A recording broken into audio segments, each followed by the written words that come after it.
right, welcome to the fourth and final game of the evening. Up this time is Rift Adventure. Rift Adventure is a 2D platformer with action, adventure, and RPG elements set in a vivid fantasy world. You're an adventurer that lives for treasure and excitement, but after seeing your friend and adventuring partner being captured by a great evil, you must also understand your place in your community and how your actions affect those around you. Uh, explore numerous stages, all crafted with pixel art graphics, and return to your city to rest, heal, and interact with NPC citizens, and buy items and resources with the money obtained in your adventures. Your community challenges changes with every choice you make. Will you think what's best for all, or will your choices benefit only you? I think that's overstating things a bit.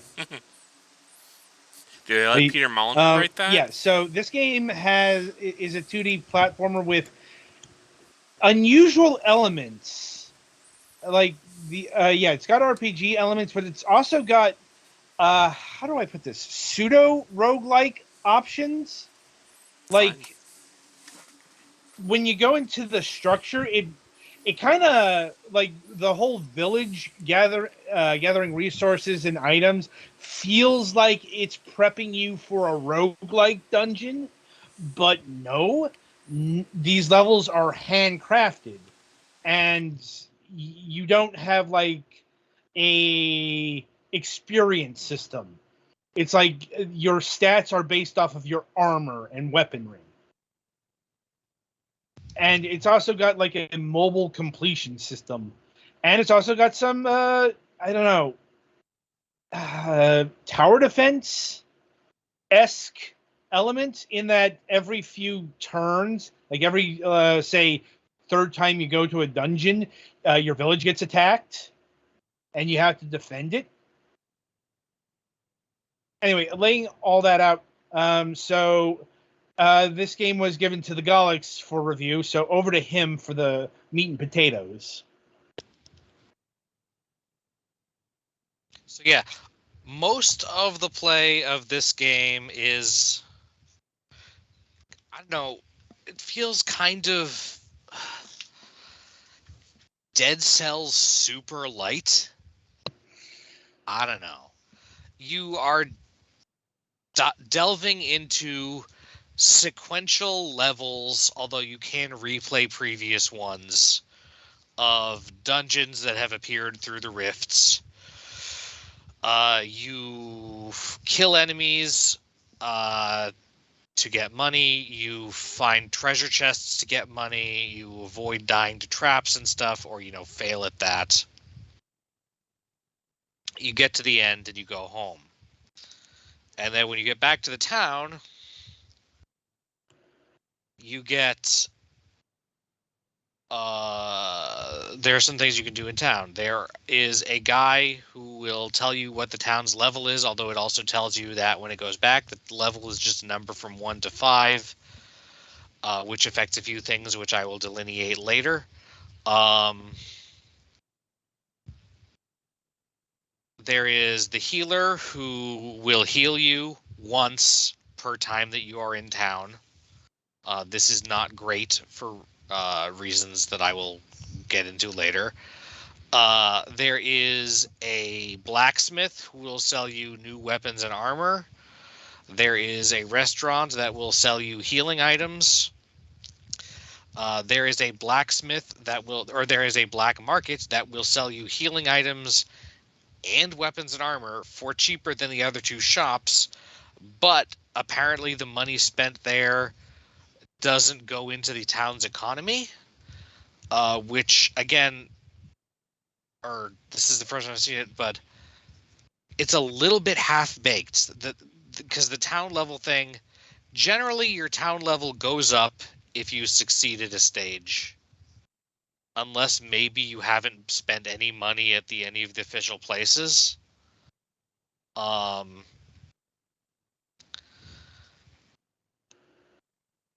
Basically, so yeah, the town level I think it affects the inventory of stores, but those also just increase as you go through the town and as you go through the game and possibly spend more money at them.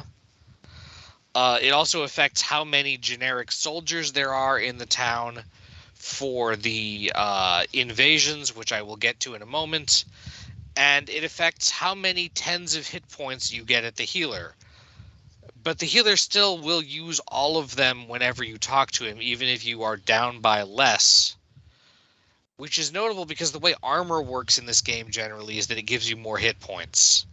So, and if you're walking from left to right in the town, the healer is significantly before the blacksmith.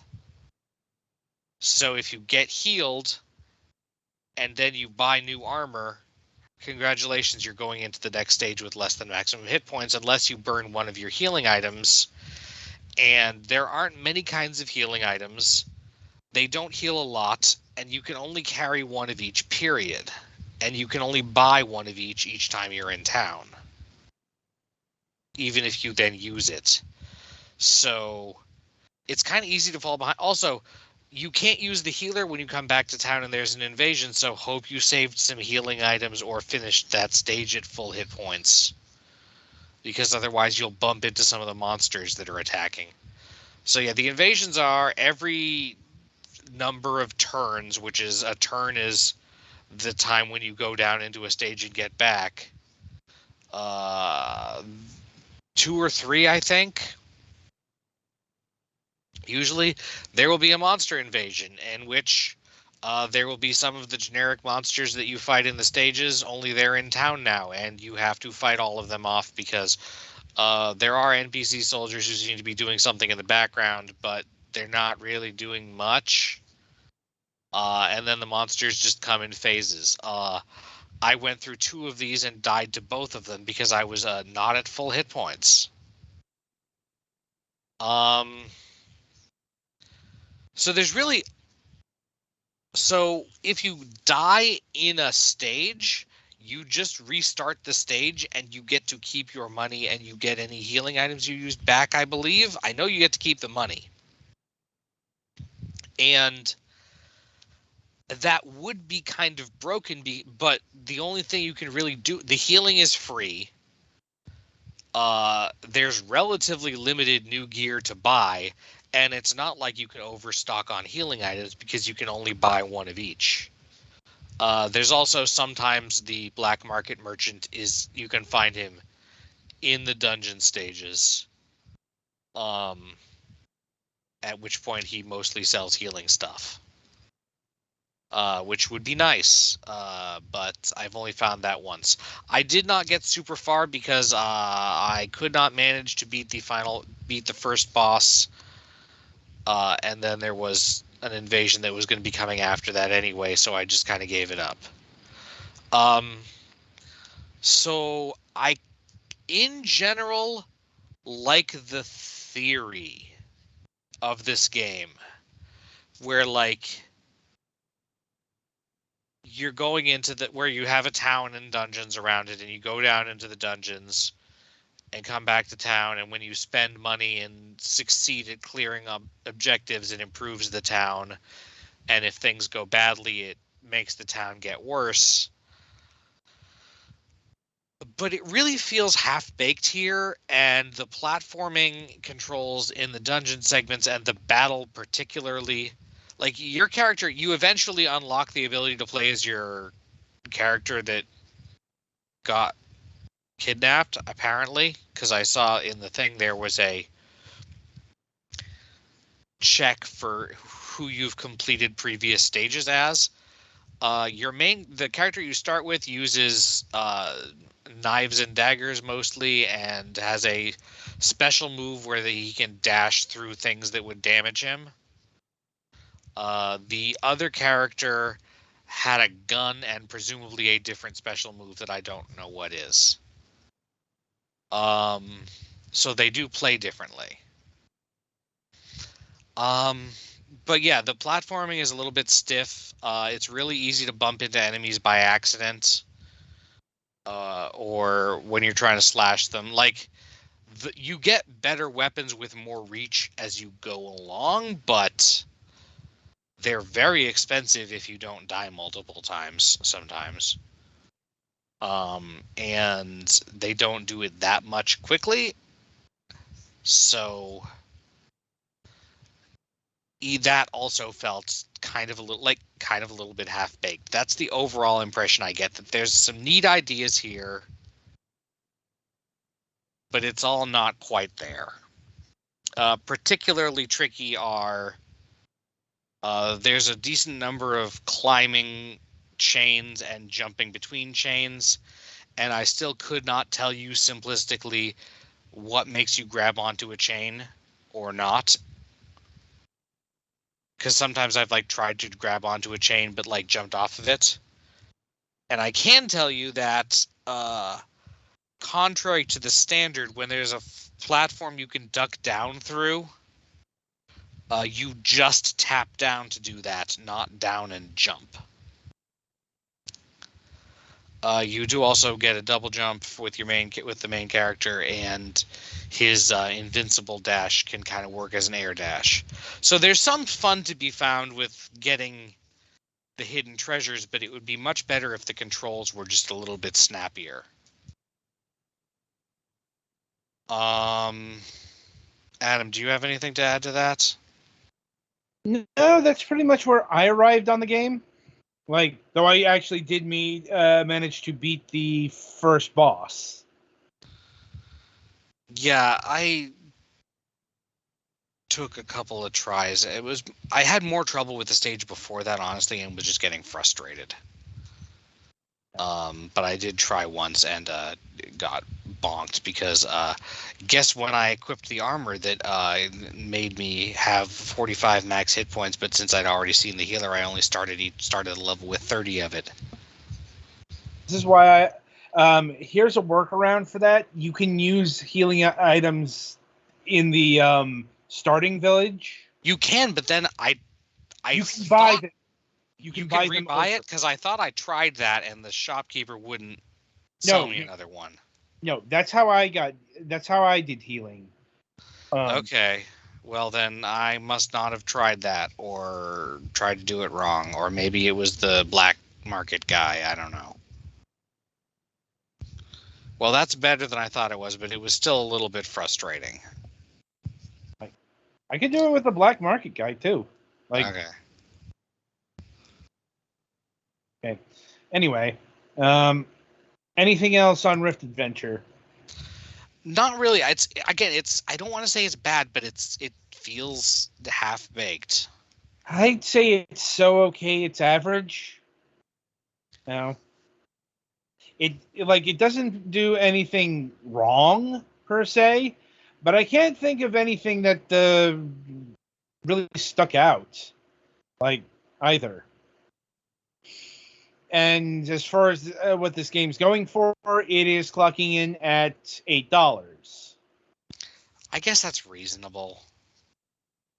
Yeah, $8 is fine for this.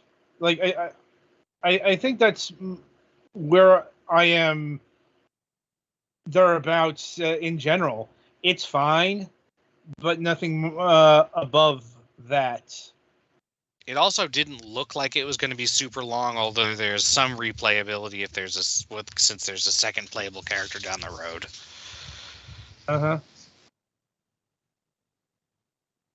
And yeah, I think that's about it for Rift Adventure, and indeed for this review session.